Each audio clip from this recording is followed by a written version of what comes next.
So ito na nga guys, yung pinaka-inihintay nyo na second vlog natin.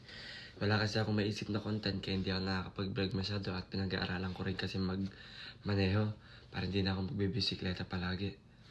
Ang naisip ko lang i-content ngayon, mag-jogging tayo sa Mount Rushmore at kakain tayo, baka yung iba hindi ko na alam. Basta aabot tong vlog ko ng make it 10 hours straight.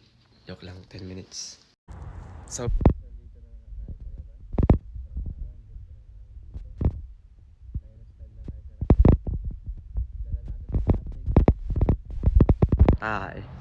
then pupunta tayo ng Mount Rushmore guys. Magja-jogging tayo doon kasi hindi pa ako nakapag-jogging doon eh. Daan-daanan lang namin kasi sinasabi sa akin ng tito ko na pag nandun daw, pag day off namin magja-jogging kami. Wala naman siya. Busy siya. Kaya na lang. Talayla na ay, bailing ko eh. Lalapag mo na lang dito.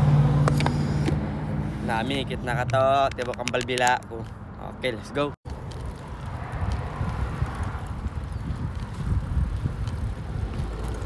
Mabila ko. Sarap ng hangin.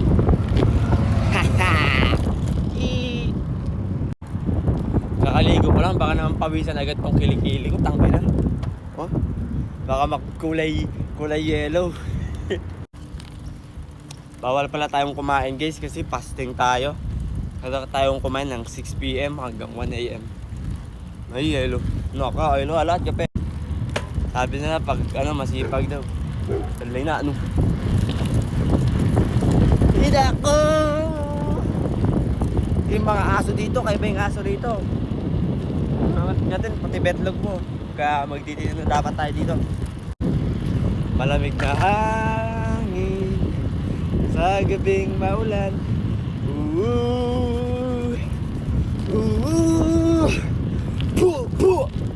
Uy, tangina mo. Diyan ako dahil nagtrabaho guys, oh. Putangin na talagang mapalaban ako dyan. Huwag na lang, masipag tayo at pogi. Can you record me real quick?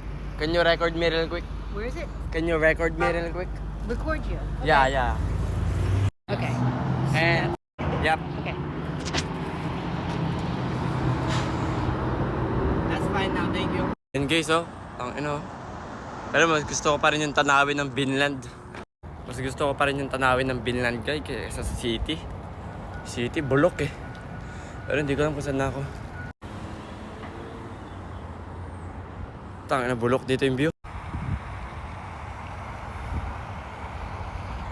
Hello! Huwag mo nga bulin ha, kakatayin kita. Tangina, ang ganda ng ilog, maligo ako dito one day. Nakarating din tayo guys. Pero wait lang, may babaga yata sa atin. Ano? Lawak lang guys, oh. Parang nasa Vinland, oh. Palo na tayo dito. Malayo nga ikutin natin yan guys, oh. 10 taon. Tayong magja-jogging. Kita niyo yung mga tao? Nandito na tayo guys. Paano ba baliktad? Oo. Tangin, ang ganda ng tanawin dito. Magja-jogging na tayo. Alright. Mahaba yung joggingin natin guys, oh. Problema ko, hindi ko alam kung saan ko ipapark yung bike.